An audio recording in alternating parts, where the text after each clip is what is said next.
Hello and welcome to Conquering Mount Scrapmore with Brenda. I'm Brenda and we're here today with another episode of Free Pattern Friday. Yay! Free Pattern Friday. I love Free Pattern Fridays. This is my opportunity to give you either a really fun, simple block like we're doing today that is just really quick and it's kind of like a weekender pattern, or I get to give you something a little more difficult, but it's all free and it's all fun, right? So I also give away free patterns on Mondays and Wednesdays too, and they're a lot of fun as well. So what we've got here today, I'm calling Bric and Brac.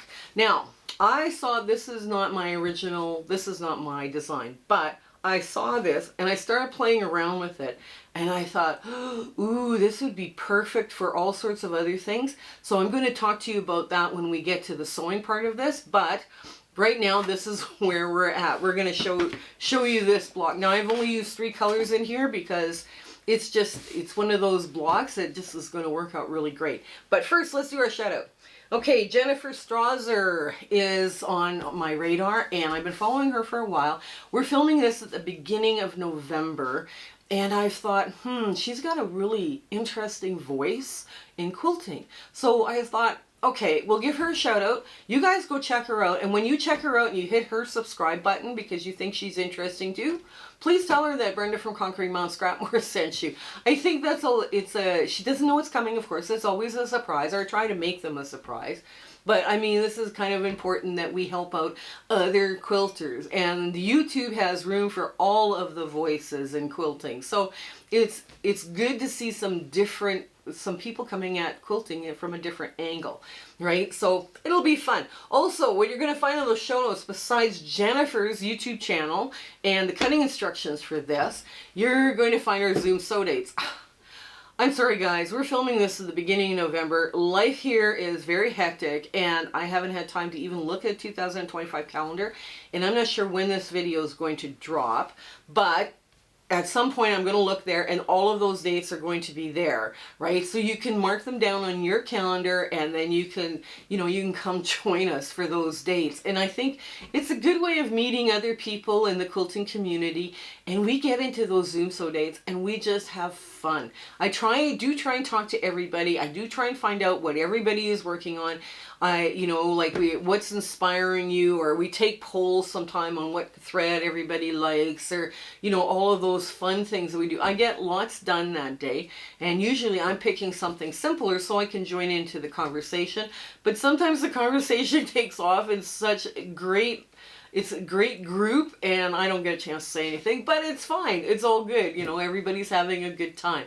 Now that's going to be there. Also, I speak for free to quilting groups and quilting guilds. So it's my way of giving back to the quilting community, because there are some amazing, talented quilters in those groups and guilds. Like, wow, I am so inspired when I get to talk to them, and I get to stay for this show and tell every once in a while, and it's just like, it's fabulous. So what I talk about is elements of design, working with fabric scraps, and making charity quilts. So if your group or guild is looking for any of those things, tell them that I would be happy to accommodate them into the calendar and try and get there to do a speaking engagement for them.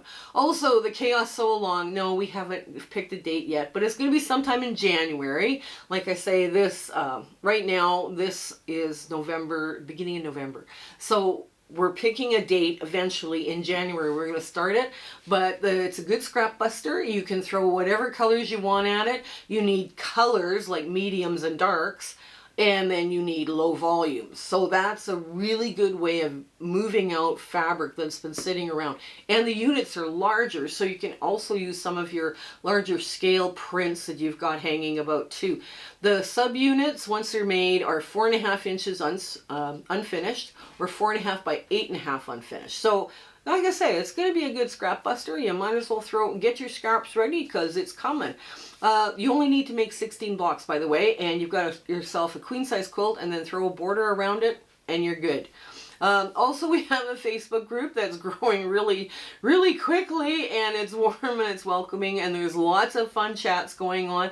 We have set up a virtual sewing room under Discord for the group in Facebook. So if you're part of that Facebook community and you want a fun place to come have a sew date, come pick out our group. We'd be happy to let you join and come join us, so that you never know who's going to be in those sewing rooms either. This is so much fun.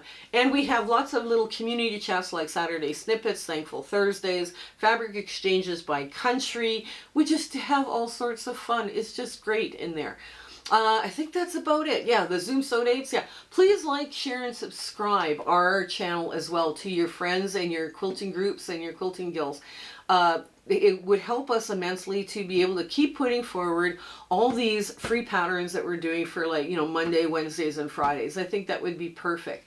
And also too, if you guys find shout outs for me, you can either email me or send me a message on the Facebook group. If you see somebody that is, you know, is there and is new, and, you know, or maybe I haven't seen, you know, please send them to me too, because YouTube is only sending me the stuff they think I might be interested in.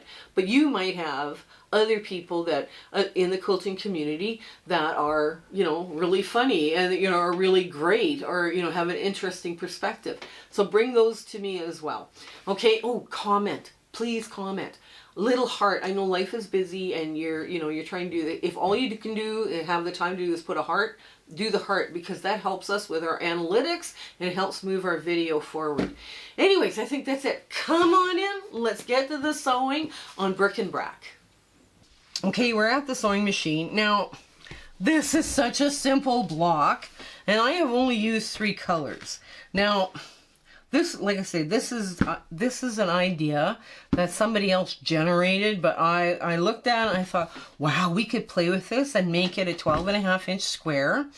And one of the other things I found is I have flying geese laying around, right? Like, you know, little flying geese that are, you know, 3.5 by 6.5, which is the same size as this piece here and this piece here. I also have, this is 3.5 inches, right? This thing right here is 3.5 inches. And I have little blocks that are 3.5 inches as well. So I could substitute all these kind of like little blocks of this and that into this quilt block, and, you know, and have every block in my quilt differently, and it'd be a good way to use up those small orphan blocks. Now the other thing I have is 3.5 by 2-inch flying geese, and I have them in rows. I could put a row of flying geese or something going in this way too, right? So this block, don't be afraid to substitute other subunits into, or piece subunits into blocks like this, because they would work.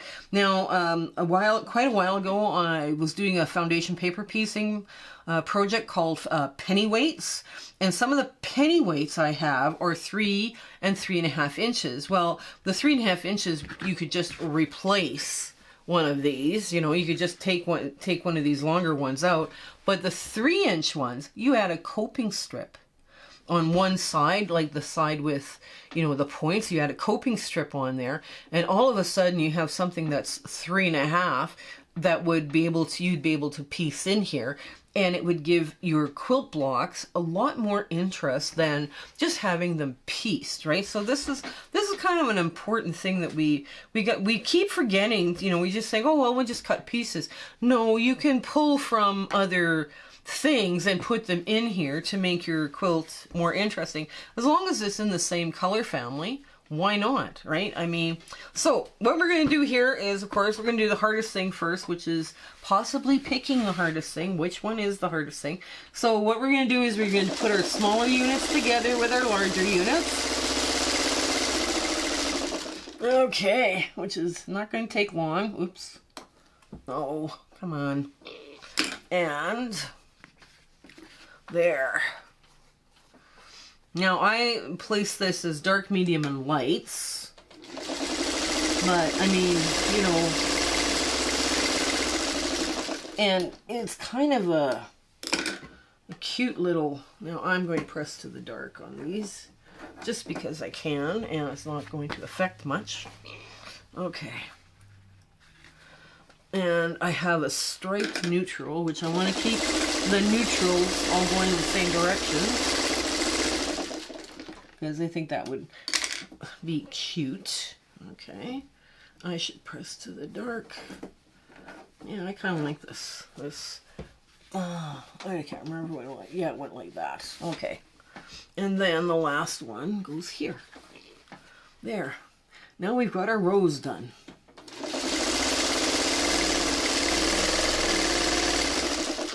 Like I say, if you were to do, because this is a 12.5-inch block now, right? And if you're going to do this now I've pressed that seam so it goes this way. When I sew these two together, which is going to happen right now, the seam is going to go that way because that's the dark, right? And just like that. There. There we go. Press this. Nice. And grab a leader ender because, wow, I have hundreds of these. These little yellow and white. And I'm going to make them all into half square triangles. So that goes down, this goes up, up, up, up, just like that. There. Now, easy, right? So we've got basically now we're just going to do our columns. Okay. And there. Now I'm going to sew two of them together. Now these will nest, so you get a really sharp joining, and that's kind of important. You could set this block up so you didn't have to nest anything, right? That's also something you could do. I decided I would play around with this a bit and have a little bit of fun. Now, if you were doing a whole bunch of colors in the 3.5-inch scale, you know, you could also play around with the rows and the placements, right? So this one does lend itself to be scrappy. I guess it was originally designed to work with jelly roll races or jelly rolls. I mean, you know, those, and I just like, you know, this, you could do, I'm going to move this out of the way totally because it's in the way. I kind of thought, well, this would be alright, I suppose. Okay, now I'm going to line that bottom up. There we go. Align this. There. And with just a few seams, and I got one more to do. There. There. And I'll just get another leader ender through.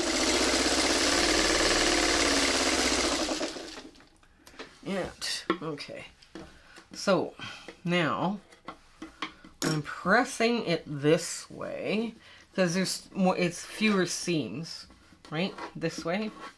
I don't have to play around with so many seams. And this one goes, you press to the dark. There we go, nice. And now we're just going to put them together, just like so.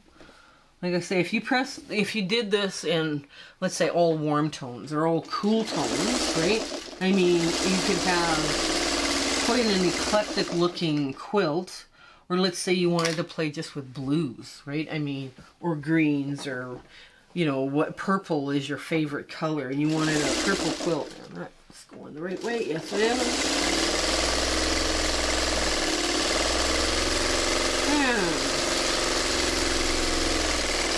There you go. Just run another leader ender through.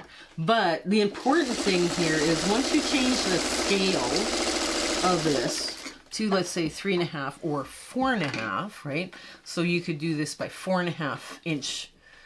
You know, you could do this a 4.5 inch scale, and then, you know, this by 4.5 inch, right? You know, this would, you know, it would change the size of your block quite a bit by just making it 4.5 inch. What we've done is made it a 12.5 inch, but kept it at a scale. So everything now, these are pressing into the dark because that's where your darkest is. And I pressed away from all of these seams just so it's going to lie flatter, right? That's, you do have a bulky area right here, but it's not bad. It's, you know, it's only that one area. So it's not like you have bunches and bunches of bulk. So let me give this a really good iron, and I'll, then, you know, and we'll see where it's at, and we'll get to our ta-da moment. So here's our ta-da moment. Like I say, you could play around with this block quite a bit. If you did it at a 4.5-inch square, right, and change these others to 4.5, your block would be 16 inches. So this long strip would be 4.5 by 6, or yeah, 4.5 by 16, and this one would be 12.5 by 16, and then these are 4.5 square, and these ones are 4.5 by 8.5. Right? And you could make a very, you know, it would be a 16-inch block, which is a bigger block, but you could have put more little orphan blocks that are throwing, you know, kicking around in your sewing room. You could throw them into here too, and it would look great. It would look great. And don't be afraid to put in piece blocks as well, you know, in here, because that also adds interest to your quilt blocks. Now, how I would do this block is one would go this way and then one would go this way. So it'd be kind of that tipping, you know, tipping, you would tip one this way and then another one and then another one, you know, and it would be a color wash. Now, I only use 3 colors in here. You could throw as much color at it as you want. I would suggest you stick either with warm tones or cool tones to give you a better color palette to play with, or, you know, play with all your Civil War stuff or play with all your 30s reproduction stuff. It would look fabulous. So I do hope you give this one a try and come up with some ideas of your own, what else you could throw in here. It was a lot of fun making this for you today, and I do hope you don't mind my babble too much about how to use up little orphan blocks in these other blocks, but it's a lot of fun. I hope life is treating you very lovely, and you know, your world is very joyful around you. So you take care until we see each other again. Okay, bye. Hello again. We just want to thank you for enjoying our video and, you know, coming along with my husband and my YouTube adventure and quilting. And, you know, sometimes things don't work out as best they should, and sometimes they work out great. We're going, wow, that went well. But it's been an amazing journey, and I'm so glad I could share it with you. Share, like, and subscribe these videos. That really helps us out, and it helps us make more charity quilts, okay? So you guys take care until we have a chance to meet again, okay? Bye!